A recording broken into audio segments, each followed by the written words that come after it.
evening, Metalheads. Today I will be doing an unboxing video for you for the Queen of the Broken Coast Collector's Bust. It is by Privateer Press, okay?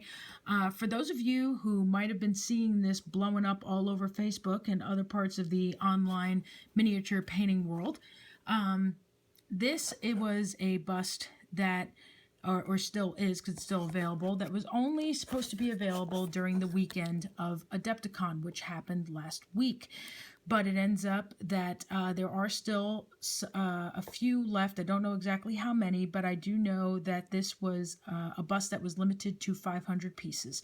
So if you find after this unboxing that you want one for yourself, I suggest you get them while the getting's good. So I managed to acquire this thanks to my friends Michelle and Avery. So thank you very much, guys, for picking this up for me. As you can see here, the box is not big at all. It is very light and easy to ship, as this is a resin bust, which is something that makes it lightweight. It is also just a 4-inch box, so not very complicated at all to ship. The bust is $34.99. If you live in the U.S., then with shipping, I think it'll end up being about $40. As for overseas, I'm honestly not entirely sure of what the pricing would be at that point. But it is rolled up here in this bubble wrap. So for those of you addicted to bubble wrap, you'll definitely have a little bit of fun with that. And then we have two pieces, which is the bust itself and the horns.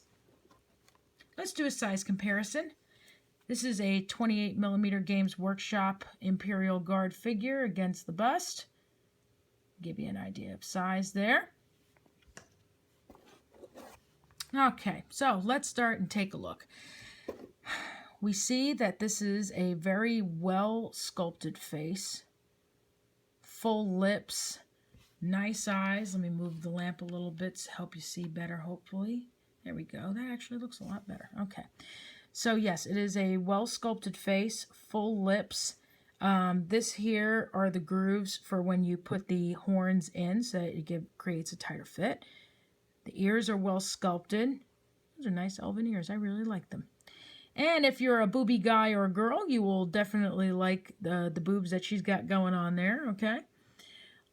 You could see here that this bust will require a moderate amount of prep work. There is a mold line going straight down the back here, which can be easily taken out with a Dremel tool, a file, sandpaper, if that is your preference of use. If that's supposed to be a fold to the material, that doesn't really look normal, but I definitely think it's a mold line. This here is where, of course, when they broke it away from the sprue to, to pack it for shipping and stuff, or to put in the box. There's a mold line here down the middle, and you can definitely see it here when I put it this way, I'm sure. They look like annoying mold lines, admittedly, but they can be worked with, so not a big deal. I did see a couple of people, such as painter St. John Scott, who actually cut this off so that he can put his own base, so that's an option as well. The base is lightweight all around, meaning it's not top heavy, so it does stand well on the base if you decide to keep it. So have no worries about that, because I know sometimes you get pieces and they're so top heavy, and then you try and keep it on its stand, and you have to be so careful when you place it. You don't have to worry about that with this. You could see that a lot of love was put in on the armor. The armor is just absolutely beautiful, and as you can see here, that flash was easy to take off with my nail, so no big deal there. There's a mold line there in the spikes here. However, if you're good with weathering, that's something you can do to cover that up, is to do some weathering. Looking at the hair here, I do love how the hair flows. However, I do see here that there are some spots in the sculpt where the hair is too smooth. And what I mean by that is you could see that there's texture in the hair mostly all throughout, but there are some areas where it's too smooth. Just the bottom part of this area here, this one part of the hair here, but if you are well versed with sculpting tools and X-Acto knife and stuff, you should be able to bring that texture out and make it more even, so that's not a big deal. There's a little bit of a mold line here at this part of the hair. Again, something, look, see, I just did with my nail. Yeah, then it's mostly gone. So that's all good. So it's like a mix of like some flash and a little bit of mold line, but with the file, that the rest of it's gone. There is a mold line underneath the arm here, underneath the arm there. That's to be expected, basically. What I do like about the material here with the jacket is I do like that it's sculpted in such a way where it's a little more forgiving, meaning that you can do different things with the material. Like it doesn't really look like it strictly has to be leather, so that's cool. There's a lot of different techniques that you can work with when it comes to this bust. You can practice your faces and skin tones.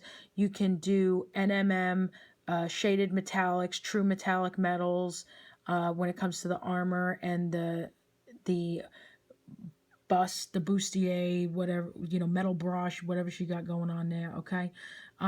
Hair, you can definitely practice hair on this really well. So there's a lot. You can do stippling. If you're going to do leather, you can practice the technique of stippling both on the jacket and on the belt. So that's really cool. Let's take a quick look at the horns. The horns definitely will require a good amount of prep work. As you can see, first of all, it is connected to a sprue. So yeah, there goes without saying that puts some prep work right there. So you do have to be careful where you clip it. And you might have to rework some areas there in order to even out the texture in that with the rest of the horns. And this is part of the horns, just so you know. At first I thought it was like extra flash, but I was wrong. That's part of the horns for sure. And there's a mold line straight down on both horns underneath and a bit on top. So you're definitely going to want to make sure that you prep this really well. And this is part of the horns, just so you know. Because I know that when I looked at it real quick, I thought it was flash, but it's really not. It is part of it. So just so you know. So that's the Queen of the Broken Coast bust based on the Crix Warcaster. If you have questions, please feel free to email us at mhmpropainting@gmail.com. Please subscribe to us, the Metalhead Minis channel. Don't forget to tell your friends. And stay crispy and milk. Keep on painting. You guys have a great night.